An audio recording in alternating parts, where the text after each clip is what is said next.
The Independent Review of Integrity in Tennis has called for professional tennis to ban sponsorship from betting companies and gambling on lower-level matches following match-fixing allegations.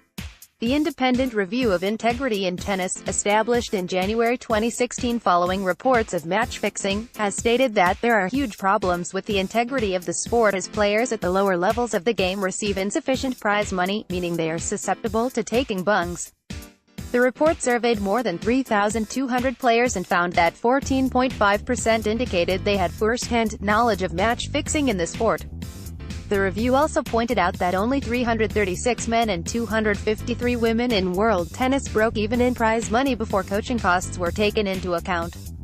As reported by The Guardian, the report stated that the nature of the game lends itself to manipulation for betting purposes. The player incentive structure creates a fertile breeding ground for breaches of integrity. Today, tennis faces a serious integrity problem. Detection is difficult, not least because at many lower levels there are no spectators and inadequate facilities to protect players from potential corruptors. Moreover, underperformance is often attributed to tanking, which is often tolerated. The player incentive structure creates a fertile breeding ground for breaches of integrity, with only the top 250 to 350 players earning enough money to break even. The Independent Review of Integrity in Tennis says the ITF's deal with Sportradar has created problems with match fixing. Copyright Getty Images. It is not just players who have been involved, however. Much of the problem is said to have derived from the International Tennis Federation's deal with data company Sportradar, who sell constantly updated live scores of tournaments to betting companies. The deal requires umpires to immediately update the scoreboard on the Sportradar system following each point scored.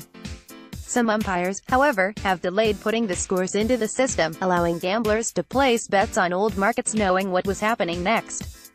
The review has now recommended that this deal with Sportradar be scrapped at the lower levels of tennis and said that scoreboards, from which match data is sold, should be filmed at all times. It also says betting markets should not be open at the lowest levels of tennis.